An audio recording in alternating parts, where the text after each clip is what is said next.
Salut les mélomanes et bienvenue dans ce 5e épisode d'Intermezzo. Et aujourd'hui on va s'intéresser au plus classique des compositeurs romantiques, Félix Mendelssohn, générique. J'ai pas de générique.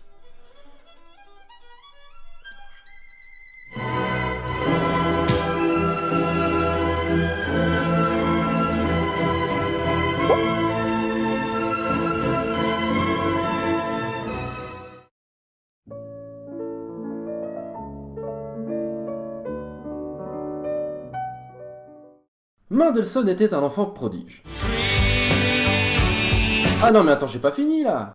Donc je disais que Mendelssohn était un enfant prodige et que très tôt il a montré de grosses prédispositions à composer. Et vous savez ce qu'il a offert pour son père lorsqu'il avait 12 ans?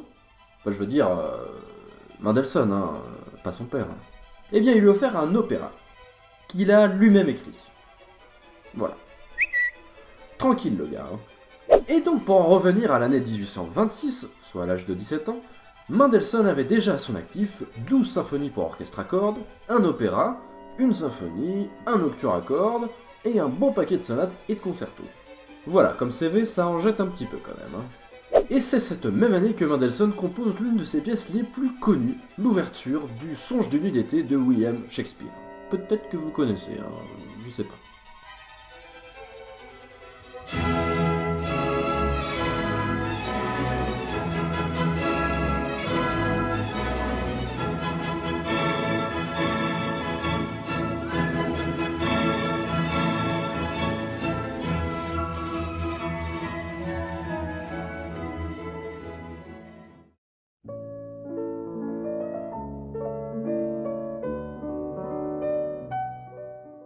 Alors voilà, le problème avec Mendelssohn, c'est qu'il n'est pas considéré à proprement parler comme un véritable artiste romantique. Alors qu'est-ce qu'un artiste romantique alors?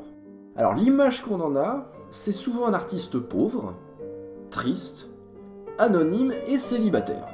Voilà la bonne grosse vie de merde quoi. Hein. Or Mendelssohn c'est tout l'inverse. Il est né dans une famille aisée et a toujours eu de quoi faire un voyage par an, donc pas à plaindre de ce côté-là. Il a été d'un naturel assez heureux, donc triste, bon bah pas vraiment, hein. Anonyme, eh bien disons que Goethe et Hegel l'admiraient alors qu'il pissait encore dans son lit, hein, donc anonyme moyennement. Hein. Et célibataire, bah non, puisque c'est là qu'on revient à notre année 1837, transition de ouf mon gars t'as vu. Mendelssohn se marie avec une certaine Cécile Jean Renaud. Et pendant son voyage de noces, il a trouvé le temps de composer une série de 3 quatuors à cordes. Allez, je vous propose un petit extrait parce que ça me fait plaisir.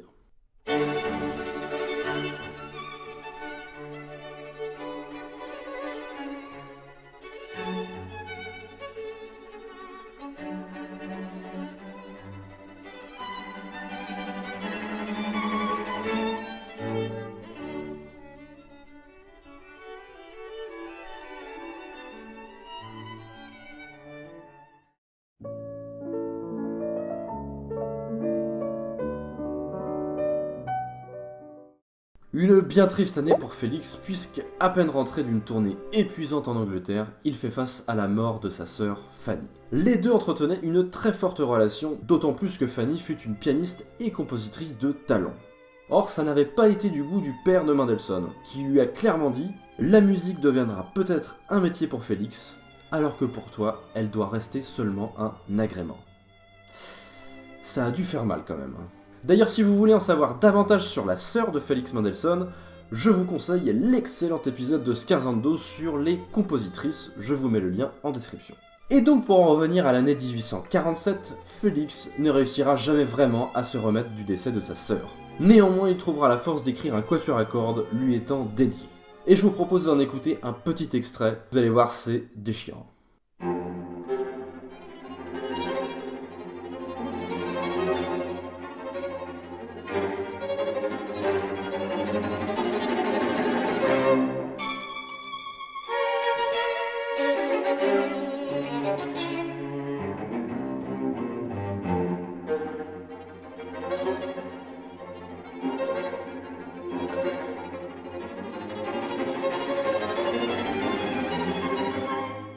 Quelques mois plus tard, s'apprêtant à diriger son oratorio Elias à Vienne, il est pris de violents maux de tête. Il rentre ensuite chez lui à Leipzig et subit une nouvelle attaque qui lui coûtera la vie. Finalement, Félix s'éteint le 4 novembre 1847 à seulement 38 ans.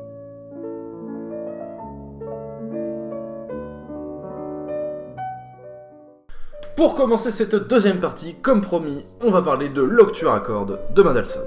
Vous vous souvenez quand je vous avais dit que Mendelssohn était un enfant prodige? Eh bien, il a écrit cet octuor à l'âge de 16 ans. 16 ans. Mais 16 ans, le mec. Et puis, comme Mendelssohn, c'est un mec plutôt sympa, eh ben, il a offert cet octuor pour l'anniversaire d'un de ses meilleurs amis, Edward Ritz. Attention, hein, pas le créateur de la chaîne d'hôtels de luxe. Hein. Non, non, non. Lui, il était violoniste. Bref, alors, pourquoi est-ce que je vous fais chier avec cet octuor à cordes depuis tout à l'heure? Eh bien déjà, l'œuvre, en termes de maturité, est plutôt pas mal pour un gars de 16 ans quand même. Hein. Et en plus, Mendelssohn y jouait tranquillement la partie d'alto. Voilà. Du coup, je vous propose un petit extrait du dernier mouvement qui montre à la fois une écriture virtuose et en même temps une écriture qui fout la patate. Hein. Allez, on écoute.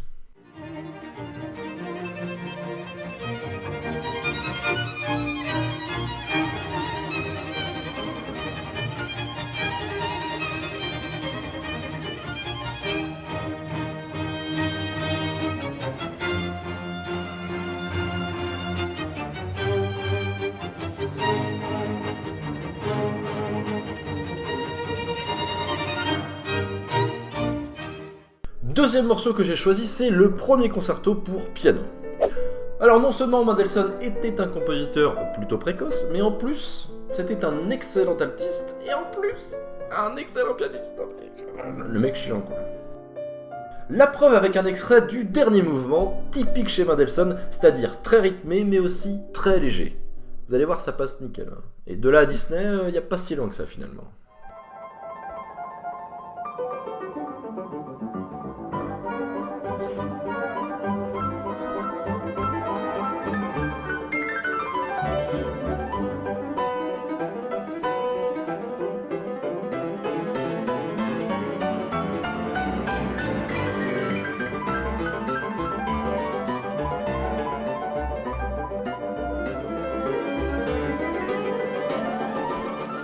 Donc, si je résume bien, enfant prodige, très bon altiste, excellent pianiste, et il manque un petit truc là.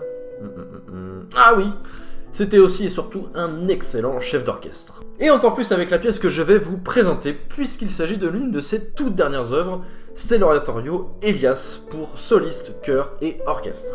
Alors déjà, qu'est-ce qu'un oratorio ? Alors l'oratorio, c'est une œuvre lyrique, sans mise en scène, et portant généralement sur un sujet religieux. Les plus grands représentants de ce genre resteront Bach et Handel. Et il y a certains airs qui vous diront quelque chose, je pense. Et si je vous faisais écouter un petit air du Messie d'Handel ?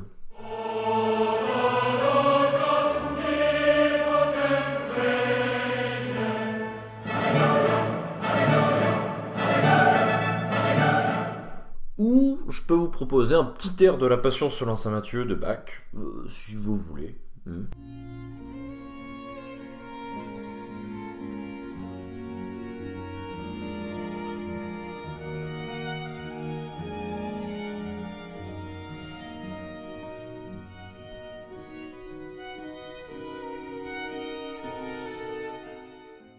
Et maintenant un extrait d'Elias avec un air absolument magnifique pour baryton intitulé Est is Konuk. Et c'est ça la beauté chez Mendelssohn, qu'on appellera d'ailleurs le classique des romantiques, c'est qu'il a su faire à la fois la synthèse entre une écriture très classique et une sensibilité profondément romantique. On écoute ce que ça donne.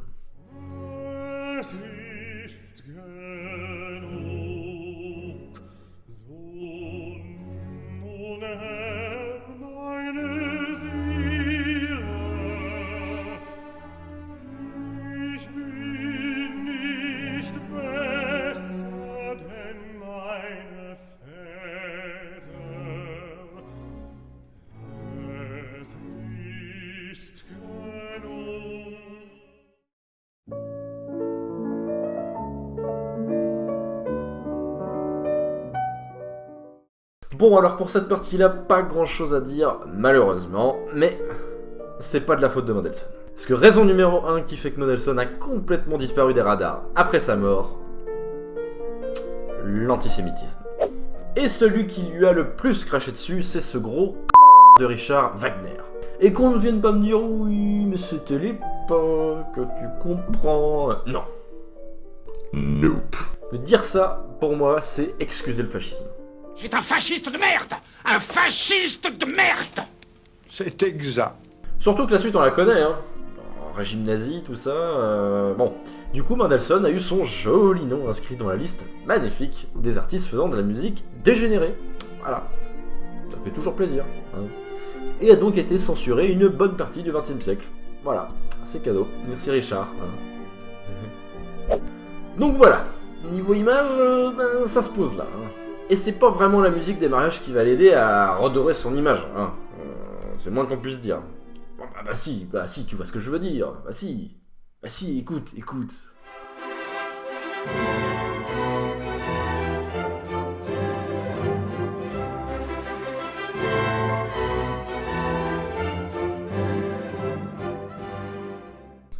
D'ailleurs, ironie du sort, c'est lui et Richard Wagner qui partagent le monopole des musiques de mariage, on peut dire. Si, il y a un complot des musiques de mariage. Si. Je connais. Enfin, je connais, je veux dire, j'ai lu ça quelque part dans Mariage Magazine.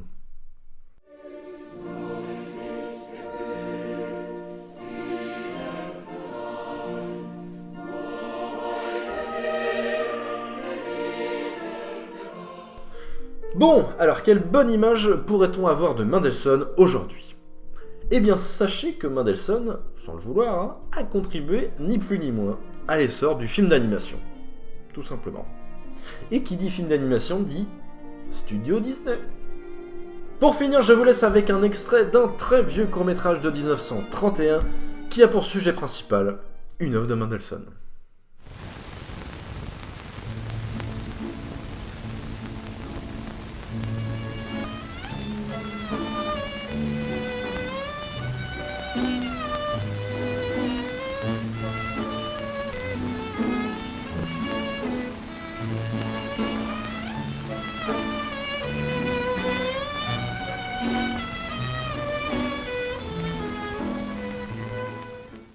Merci à tous d'avoir regardé ce 5e épisode d'Intermezzo qui me tenait vraiment à cœur. D'ailleurs, avant de conclure, je vous conseille l'excellent épisode de Révision de classiques si vous voulez en apprendre davantage sur ce fabuleux compositeur. Donc voilà, si cette vidéo t'a plu, n'hésite pas à la liker, à la commenter et bien sûr, le plus important, à la partager. D'ici là, je vous dis à la prochaine, les Mendelssohniens, ciao.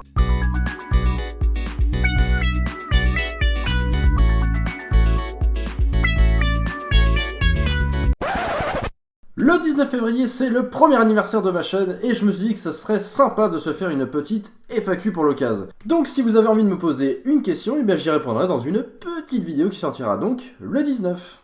De bisous.